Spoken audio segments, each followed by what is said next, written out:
21 octobre 2018. Hier soir, dans son presbytère, du côté d'Orléans, un prêtre est mort. Et je voudrais raconter, en étant le plus factuel possible, ce qui l'a amené à se pendre dans l'escalier de son presbytère. Il s'appelle le père Pierre-Yves Fumery. Il a 38 ans. Il a été ordonné prêtre il y a 4 ans.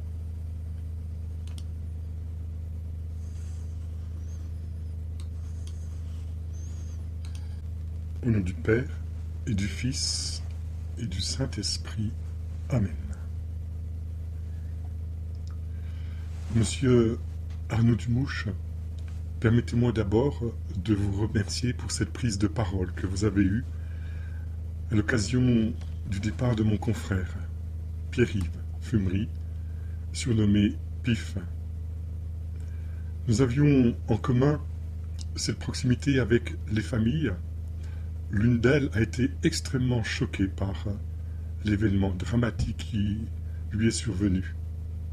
Et l'un des enfants, qui m'a offert lui aussi, l'une ou l'autre fois, un dessin, lui a offert ce dessin pour le père Pierre-Yves Fumery.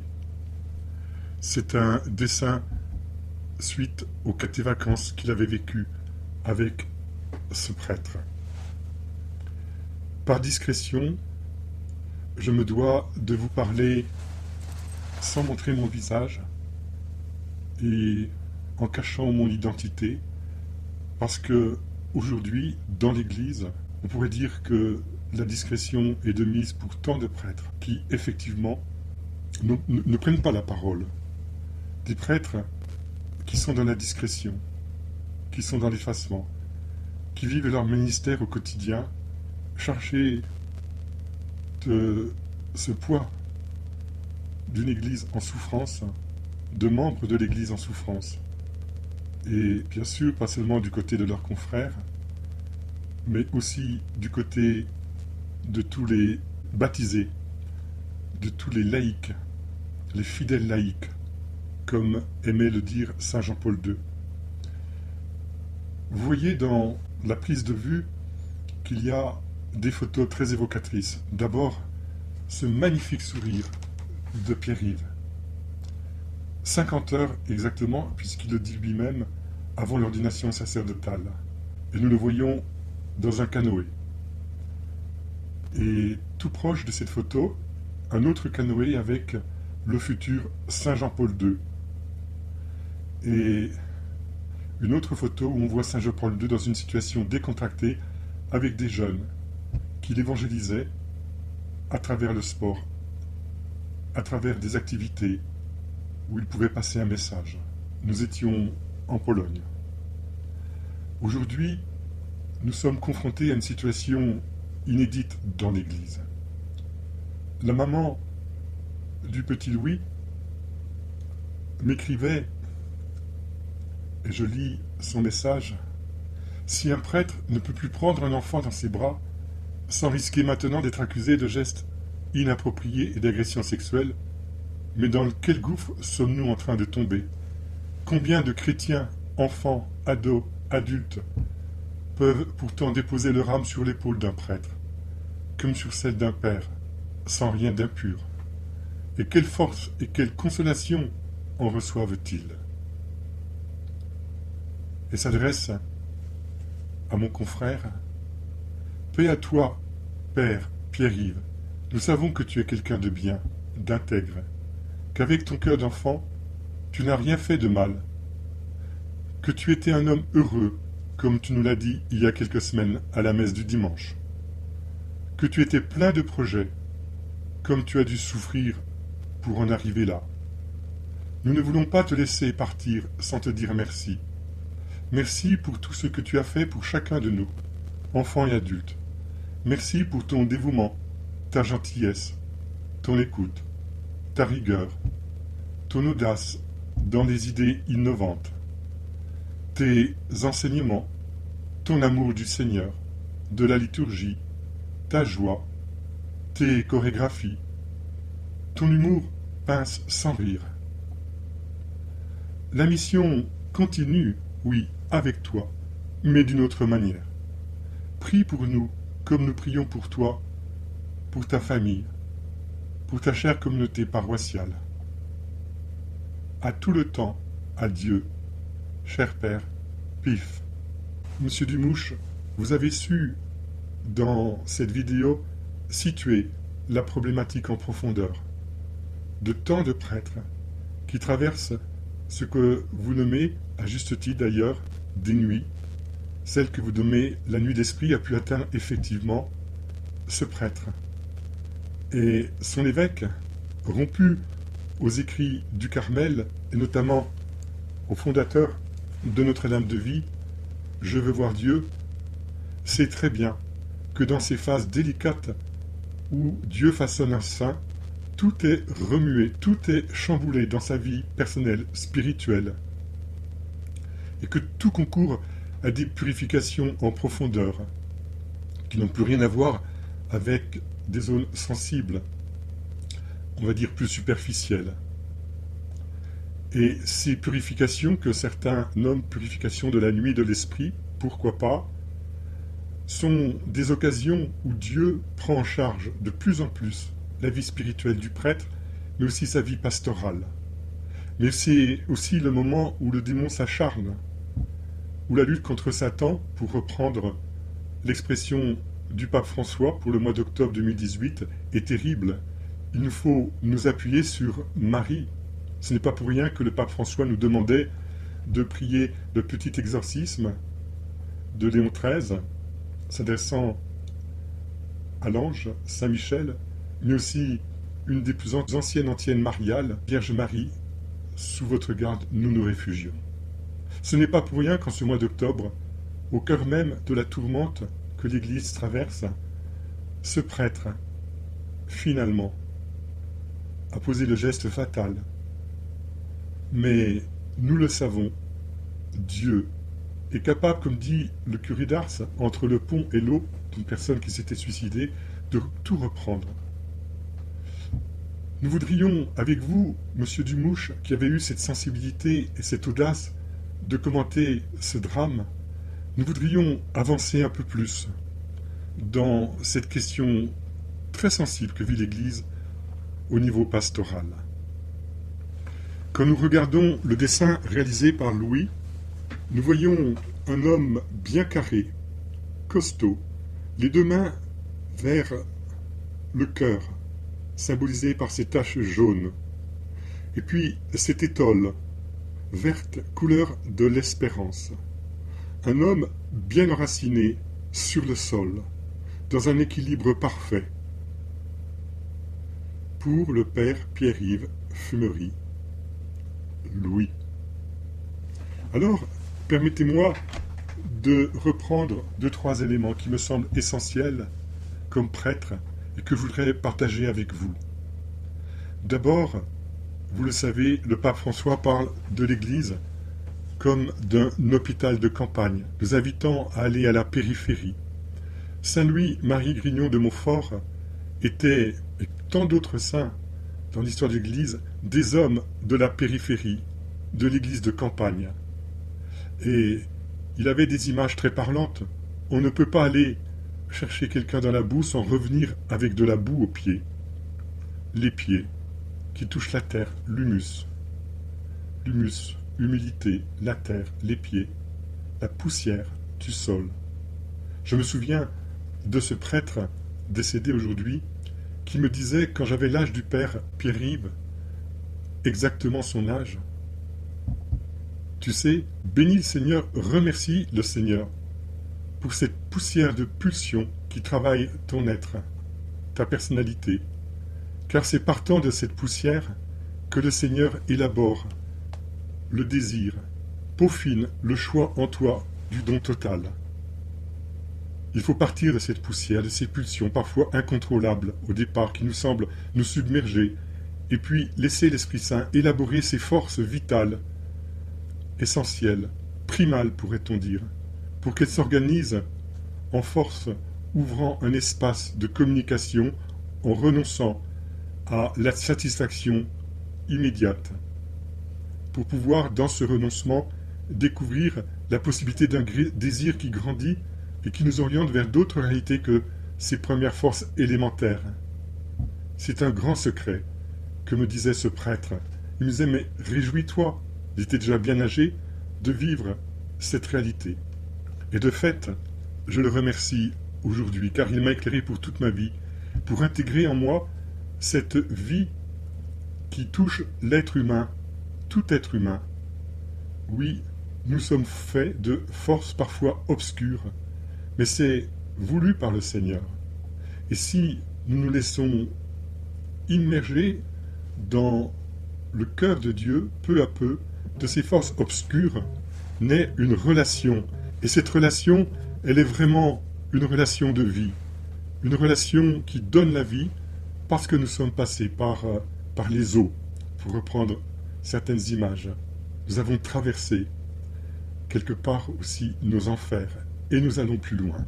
Le pape François, quand il était adolescent, ou plutôt jeune adulte, avant son appel au sacerdoce, lui aussi a connu ses forces dans sa relation avec les femmes, les jeunes femmes de son âge. Et je me souviens de cette rencontre avec une de ses filleules, puisqu'il a été le parrain. Cette filleule, c'était la fille d'un de ses meilleurs amis, et tous les deux étaient, on pourrait dire, en concurrence avec une jeune fille qu'ils aimaient. Et finalement, le futur pape François a été laissé de côté, et c'est l'ami qui l'a remporté. Et bien plus tard, ils se sont retrouvés, et il a accepté de baptiser cet enfant de son ami, qui avait été choisi par celle qu'ils aimaient, tous les deux ensemble. C'est une histoire très belle, parce qu'elle nous dit que ce pape François n'a pas triché avec les fondements de son existence d'homme. Et je pense qu'il faut arrêter de juger et de déprécier tout ce qui peut être de l'ordre de l'humain dans la vie d'un homme et en faire tout de suite des lieux d'accusation. Nous avons des figures de sainteté dans l'Église immenses. Je viens de nommer Saint Jean-Paul II, mais au siècle dernier, il y avait aussi une autre grande figure de sainteté, l'abbé Pierre. Et l'abbé Pierre, nous n'avons toujours pas lancé sa cause en vue de sa béatification parce qu'il n'était pas dans le profil classique des saints. Effectivement, il a avoué avoir eu temporairement une relation qu'il a cessée à cause de son choix de Dieu. Et peut-être que toute sa vie, cette force vitale en lui, ces pulsions ont travaillé son cœur d'homme jusqu'au bout. Mais il a su tenir et être fidèle à son choix, par amour de Dieu, par amour des pauvres. Nous avons besoin d'une figure de sainteté qui nous montre que ce que Dieu voit, ce n'est pas tant une étape où nous avons pu flancher, mais la possibilité de nous relever, de rebondir. Et l'abbé Pierre est certainement une des grandes figures de sainteté nouvelles par rapport à celle d'un Padre Pio, par exemple, et tant d'autres, où toutes les vertus du départ jusqu'à la fin sont vues comme accomplies, alors que pour lui, il a fallu qu'il rame, il a fallu qu'il se reprenne, il a fallu qu'il recommence, il a fallu qu'il se laisse aimer par Dieu dans des profondeurs ultimes de son être, conscient de son péché, d'avoir failli. Mais l'amour de Dieu et l'amour du prochain l'ont emporté, et nous savons que la charité couvre une multitude de fautes. Je pense que nous avons à ouvrir les yeux sur des figures nouvelles de sainteté dans l'Église. Je me souviens, ce brave moine, très fêtard durant la dernière guerre mondiale, polonais d'origine, et qui s'est converti un peu à la manière de Charles de Foucault. Et ayant connu une vie de désordre, il savait parler avec un langage un peu cru des réalités de ce monde. Mais il avait lu « Je veux voir Dieu », il était devenu ermite, et pour lui « Je veux voir Dieu » du bienheureux Père Marie-Eugène de l'Enfant Jésus avait été vraiment une grande découverte dans la vie spirituelle, la sienne et celle de ceux qui l'accompagnaient. Et les gens venaient bien sûr le voir comme un starets, car il savait accueillir toute situation, sans frontières. Je me souviens de cette crise que vivait un évêque à l'époque avec une personne qu'il aimait, et il a accueilli l'évêque et cette femme, et il leur a dit faites bien votre choix. Si c'est le choix de Dieu, vous allez faire une retraite tous les deux. Vous allez prendre une tente et vous allez gravir une montagne. Et je vous demande de dormir ensemble dans la même tente. » Il m'a dit, ils ont accepté le projet. Et quand ils sont redescendus de la montagne, ils étaient bien séparés et l'évêque a pu poursuivre sa mission. C'était terminé. En fait, cet évêque était rentré dans une relation juste avec cette femme à partir d'un véritable renoncement et non pas d'une compensation, mais d'un dépassement de ce qui, au départ, les avait attirés l'un et l'autre. Il a pu poursuivre sa mission d'évêque.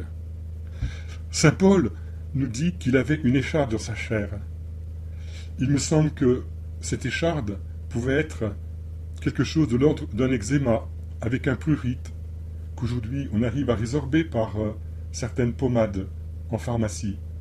Mais est-ce que cette écharde ne pourrait pas être aussi l'image d'une réalité beaucoup plus intime de l'apôtre, où, conformément à la lettre aux Hébreux, il peut découvrir combien il est un prêtre pécheur comme les autres, et qui doit être comme en dessous de ceux qui l'accueillent, comme le disait le bienheureux Père Marie-Eugène de l'Enfant Jésus à propos du ministère de la réconciliation. Ainsi, saint Paul a entendu cette parole, c'est dans ta faiblesse que je suis ta force. Aujourd'hui, l'Église vit une situation inédite. La moindre relation d'un prêtre qui donne prise à une expression tactile, on va dire, sans qu'elle soit pécamineuse, peut être suspectée par des gens qui projettent dans cette relation ce que eux-mêmes n'arrivent pas à vivre. Et alors, on fait des suppositions, et d'un discours de cours de récréation, on en arrive à des médisances, voire même des calomnies, des soupçons, et l'évêque, comme obligé par la situation actuelle de protéger l'Église, protéger l'apostolat des jeunes, devant cette situation, doit effectivement prendre des mesures. Pas plus tard que cette année, j'étais en contact avec un évêque qui savait très très bien que les accusations contre son prêtre étaient fausses. Il me disait « J'espère pouvoir, au jeudi saint, lui laver les pieds dans ma cathédrale et lui demander pardon. » Et peut-être qu'il le fera en 2019. Il savait que l'enquête allait bon cours et que ce prêtre était parfaitement blanchi. Mais nous sommes dans une situation procédurière de plus en plus où il faut se prémunir. Oh, que de martyrs blancs des prêtres connaissent aujourd'hui. Le Seigneur disait à ses apôtres, ce que je vous disais dans le secret un jour, dites-le au grand jour. Je voudrais dire que j'étais en contact avec bien des évêques, même très proches, puisque nous nous tutoyons. Mais combien de fois je me suis rendu compte que l'évêque aujourd'hui vit une mission extrêmement difficile, pénible, et que ce n'est pas simple pour lui de gérer des calomnies qui lui parviennent, et il pourrait être accusé de n'avoir pas fait le nécessaire. Effectivement, j'ai connu la confidence d'un prêtre qui a été calomnié à son insu par une petite gamine dont les parents avaient des grosses difficultés relationnelles, et ses parents avaient des discours bien en dessous de la ceinture en permanence, et le climat pour cet enfant de 10 ans n'était pas du tout sain. Un jour, ses copines vont voir ce prêtre, elles disent « Oh, si vous saviez, on n'ose pas vous le dire, ce qu'on raconte sur vous. » Finalement, les gamines qui avaient le même âge que celle qui a calomnié ont fini par dire la vérité. On va l'appeler Raïcha. Raïcha, elle dit que vous lui mettez la main aux fesses.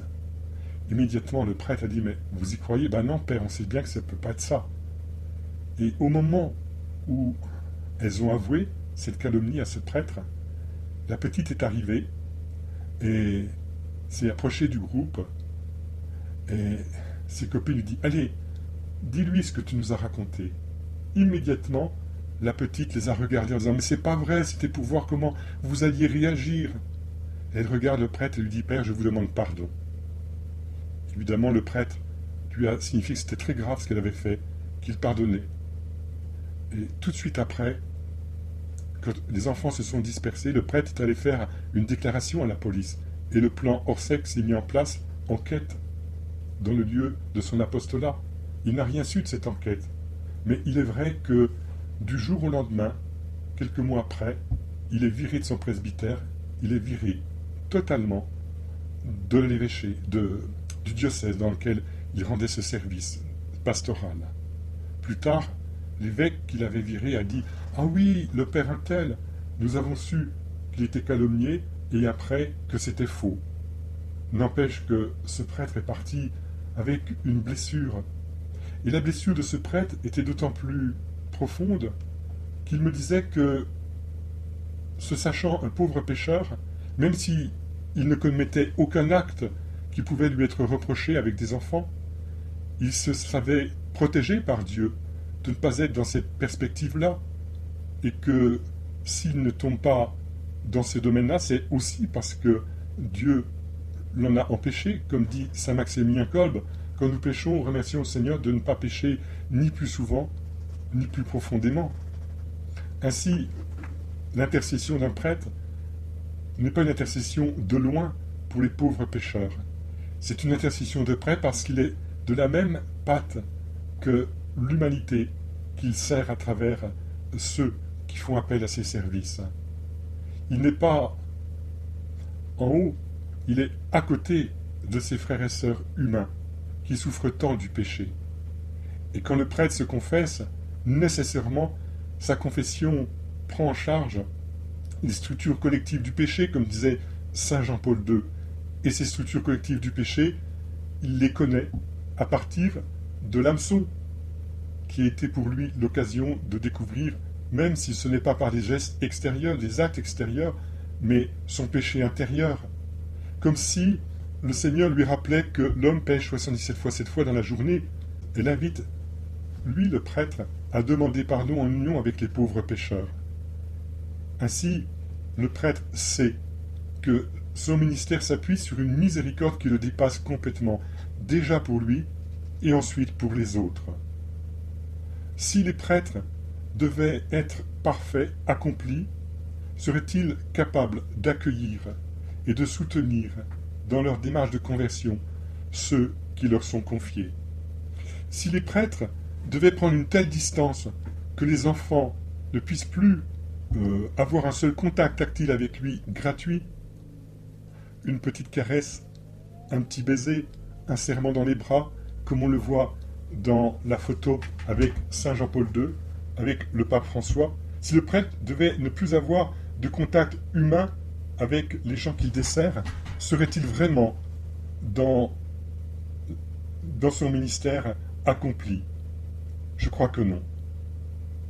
La question de la chasteté n'est pas une question de geste, de serrer dans les bras et de faire un bisou à un petit enfant.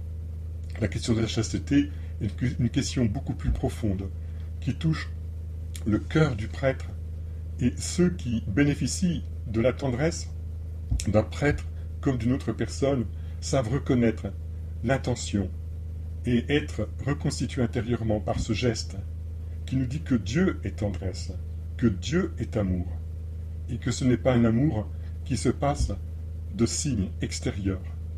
Nous avons évidemment à être dans une extrême prudence parce que le vent a tourné et à cause d'une très petite minorité d'hommes blessés dans leur être en profondeur qui n'ont pas su s'ajuster dans la relation avec les autres, tout est soupçonnable désormais.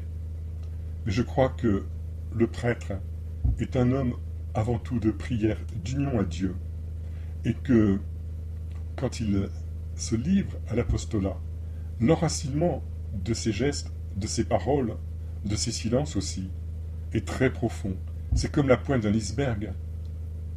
Je sais que l'évêque, qui a tellement souffert du départ de son prêtre, et nous connaissons tant d'évêques ainsi, eh bien, l'évêque est un homme de Dieu, qui prend les moyens de l'union à Dieu, par de longs temps prolongés, devant le Seigneur. On appelle ça des temps d'oraison. Et moi-même, je sais que le grand service, le grand apostolat que j'offre à l'Église, en plus de mes multiples activités comme tout prêtre, de mes multiples engagements, c'est celui de la prière. Savoir s'arrêter 2, 3, 4 heures par jour. Et nous savons que ce temps-là, caché aux yeux des hommes, est le plus grand apostolat et contribution à l'apostolat dans le monde que nous puissions offrir.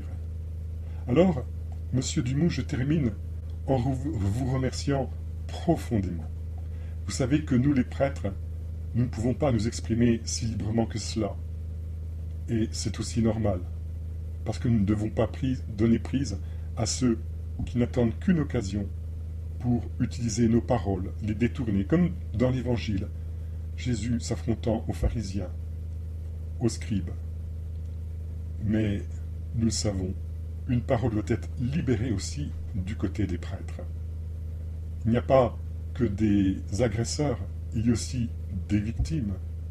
Et combien de prêtres ont pu être victimes de telles femmes qui, voyant sa résistance à une relation non chaste, en ont profité pour le calomnier et dire faussement des choses sur ce prêtre. Comme le prêtre est tenu au devoir de réserve, qu'il a pu, à l'occasion même, confesser cette femme, eh bien, il se taira et il devra absorber les calomnies, et peut-être durant des années, sous le regard de ceux qui ont connu cette étape le concernant et qui peuvent, d'une certaine manière, ne pas trop le considérer. Mais je me souviendrai toujours la remarque qu'a reçue la nourrice de Carole Wojtyła quand elle avait fait une bêtise à l'âge de 15 ans dans son pensionnat. On lui a dit d'aller voir la directrice du pensionnat qui, elle, est devenue une bienheureuse dans l'église. La directrice lui dit « Ma fille, j'ai une chose à vous dire. Agissez toujours sous le regard de Dieu, en vue du regard de Dieu et jamais en vue du regard des hommes. Maintenant, vous pouvez disposer. » Et quand cette nourrice nous confiait cette confidence et nous disait que la maman du petit Carole, qui lui avait confié son fils en charge, lui disait « Prenez soin de mon enfant parce que plus tard, son nom sera grand sur toute la terre. » Bon, nous étions à la fin des années 70, début des années 80. Moi, je suis à l'âge où mes camarades prennent la retraite les uns après les autres. Et si je vous dis cela, monsieur Dumouche, c'est parce que je sais que vous avez un rapport à la vérité dans la charité, mais que pour vous, il est important d'avoir des témoignages qui permettent d'approfondir cette crise avec ses enjeux, des enjeux où il y a des menaces, bien sûr, mais il y a aussi tant de grâce. Si vous saviez la joie que j'ai dans mon sacerdoce, comme le dit le Père Pierre-Yves quelques semaines avant, alors même que je suis touché par le drame que vivent mes confrères jeunes. Je pourrais être leur père pratiquement maintenant. Mais c'est ma paternité qui s'exerce un petit peu pour eux. Et si l'un ou l'autre m'écoutait aujourd'hui à travers votre chaîne, je voudrais leur dire que le Seigneur les a choisis avec cette humanité qu'ils ont peut-être découverte bien plus tard dans ces souffrances, dans ces blessures. En effet, quand ils ont dit oui au sacerdoce, ils ne savaient pas que peut-être 10 ans, 30 ans après, ils allaient découvrir comme un volcan qui explose en eux à cause de blessures vécues, peut-être à l'âge de 13 ans, et qui sommeillent et qui un jour leur apparaissent, surtout avec la crise que vit l'Église actuellement. Et cette morsure d'une histoire passée fait qu'il y a comme une sorte de, je ne dis pas de remise en cause, mais une déstabilisation au niveau de leur puissance intime, de leur faculté intime, mémoire, intelligence, volonté. Et cette déstabilisation est connue par les grands spirituels, par Saint Jean de la Croix. Elle est connue par le bienheureux Père Marie-Eugène de l'Enfant Jésus qui nous a été donné comme une figure de sainteté dans l'Église aujourd'hui. Il faudrait qu'il s'appuie sur le chapitre concernant la nuit d'esprit et puis la réponse du bienheureux Père Marie-Eugène qui suit avec l'espérance, la vertu d'espérance, d'humilité, le don de soi. Il y a là des perles qui sont données à l'Église. Je crois que à la fin de notre vie, Nous ne serons pas jugés sur les tentations et peut-être même les chutes que nous avons pu connaître, mais sur la capacité que le Seigneur a réalisée en nous d'être toujours plus humble, plus petit, plus repentant. La repentance, si prisée comme terme par les évangéliques. Savoir demander pardon, le prêtre en premier, une attitude de conversion à vivre fondamentale. Et je sais que le Saint Jean-Paul II se confessait tous les jours, mais je sais aussi que des prêtres se confessent peut-être pas toutes les semaines, mais régulièrement. Parce qu'il est très important que le prêtre vive dans une dynamique de conversion permanente. Seigneur, je te bénis pour ton Église dans sa beauté actuelle. Et ces combats que mènent tes serviteurs emportent le peuple de Dieu à une visibilité de la sainteté peut-être différente. Donne à ton Église, Seigneur, d'être attentive aux signes des temps, et donne à tes évêques, successeurs des apôtres, de trouver le sommeil. Car en fait, l'adversaire joue sur ce climat pesant, sociétal, actuel. Je te prie pour tous tes évêques, qu'ils puissent entrer eux aussi dans cette paix que tu es venu nous offrir et qui dépasse de beaucoup le contexte perturbé, agressif, dans lequel ils doivent exercer leur ministère épiscopal. Seigneur, donne à tes évêques l'accueil et la parole juste pour les prêtres blessés par les calomnies. Et quand il s'agit d'une affaire authentique, donne-leur d'accompagner cette réalité avec le cœur de miséricorde de Jésus, qui est venu sauver ceux qui étaient perdus, qui n'est pas venu pour les bien portants, mais pour les malades, qui n'est pas venu pour ceux qui sont justes, mais pour les pécheurs. Ô Seigneur, je te bénis pour chacun de tes évêques en France. Je te bénis pour la conférence épiscopale de France qui se rassemble à Lourdes. Je te bénis pour chaque prêtre concerné par ce message que je reçois pour eux maintenant. La Vierge Marie est là qui voudrait leur dire à chacun: mes enfants, quand vous tombez, je vous serre dans mes bras et vous êtes encore plus proche de mon cœur. Parfois, vous êtes déconcertés dans la nuit que vous traversez. Mais n'oubliez pas que, au bout du tunnel, il y a la lumière d'amour de mon Fils qui vous attend. N'oubliez pas, mes enfants, que je suis votre mère, que je vous protège. Amen. Merci encore, Monsieur Dumouche. Merci pour tous les travaux que vous réalisez, surtout ceux adressés aux jeunes qui vous posent des questions sensibles, délicates. Et vous avez le courage d'y répondre sur des voies que je ne connais pas suffisamment parce que je n'ai pas les qualités qui sont les vôtres pour approfondir avec saint Thomas d'Aquin et avec toute votre formation théologique de grande qualité ces questions fondamentales que se pose la jeunesse d'aujourd'hui. En tout cas, soyez bénis et je vous offre ce message. S'il vous semblait qu'il pourrait être utile en le mettant dans votre chaîne, n'hésitez pas.